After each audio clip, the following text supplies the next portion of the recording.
What's up, makeup minions? I'm Kim Witte from WitteArtistry, and welcome back to my YouTube channel. We are back with a new Halloween makeup look. This time it is a really cool pop art zombie hand. I really like this one, and I used all Mayron products and just a little bit of wolf. So let's begin. If you liked me and you like my videos, it would mean the world to me if you became a sponsor on my Patreon page. It really helps me out. All right, we're gonna get all of our body paints out here, and I'm gonna get all nice and situated to be painting on my hand.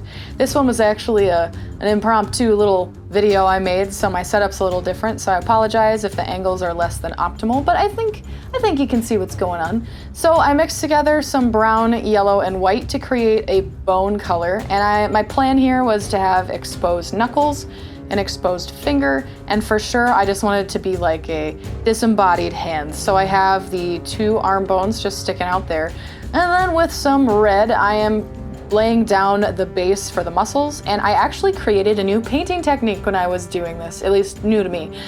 So what I'm doing here is I'm laying out blocks of color on my skin, so you see how I have that like forest green and then that ugly puke colored green, and I just laid out blocks of color and connect them instead of, you know, meticulously blending paints and then laying down them in layers and then moving them together with water. This just cut the painting process time in like half, and since then I've basically been using this for all smooth characters.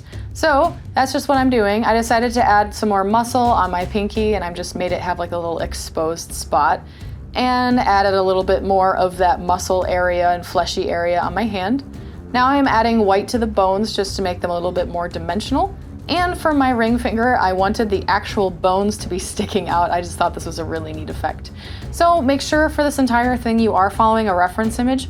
It is a pop art cartoon creation, but it's really important to have your fantasy-based things based in reality just so they're more believable. I didn't really like how the muscles were looking at the bottom of the hand, so I just kind of erased that and then added some more green. And then I'm also going to be having stringy bits of muscle hanging out of a little bit of hand. So I am adding the muscle to the bottom, and now I'm using a pink just to create some muscle striations and highlighting. I wanted the muscle to have dimension, and I wanted it to be underneath the rotting skin, so I mixed together a darker red, and I'm going along the edges of the holes of all the muscles. This will make the muscles look receded because they are under the skin. And I'm doing the same thing on the lower part of the limb as well. Outline those holes really carefully. It's really difficult to take back anything you do with dark colors. Then, to make the dimension more believable, I am taking a lighter color green that's got a hint of yellow in it, and I'm going along the edges of all of the rotting holes and basically anywhere there's an edge on the entire hand. This is creating a highlight, and it will really make the certain areas pop and stand out.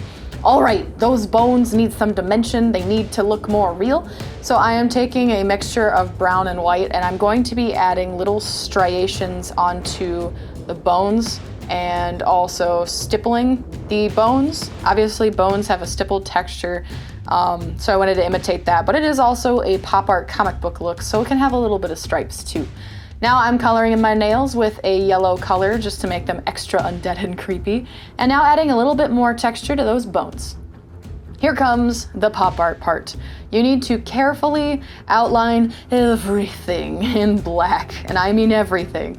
Be super careful, take your time, it's totally worth it, and use a really nice black. I am using a tiny detail brush and outlining the bones first, so this is what's going to make my figure look like it's just bone and then disappear into the background. But I am also going to be outlining literally everything. I not only wanted it to be outlined just so it looked like a comic book and then also make my arm disappear because I just wanted it to be a disembodied hand, but I also wanted to add some texture to it and detail that was more stylized. I added it in the muscle striations with the black as well. These are just stripes that go in the direction that the muscles go. And then I wanted to add some really cool impromptu shapes onto the fingers and hands just to make it more visually interesting. So first I'm going to outline the fingernails and create little stripes on those.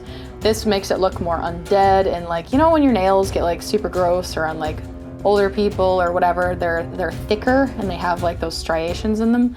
I'm using the word striations a lot in this, I apologize. But I am now adding the cool little textured bits to the hand. This is the part that is more stylized and just makes it look like it's out of like a Walking Dead comic or something.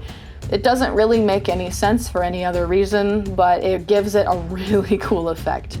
Oh, and I also added those little knuckle wrinkles you have, you know, on your joints, up on the fingers that still, you know, have knuckle skin, because a lot of them are missing it.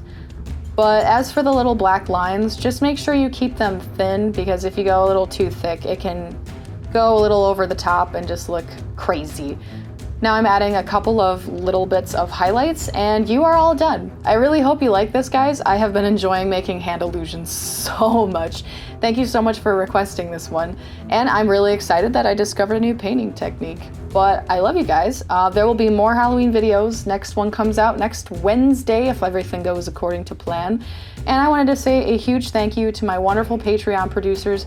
Without you guys, I couldn't make stuff like this, so it really means so much to me that you believe in me and support my channel. I love you all, and I will see you in the next Halloween video.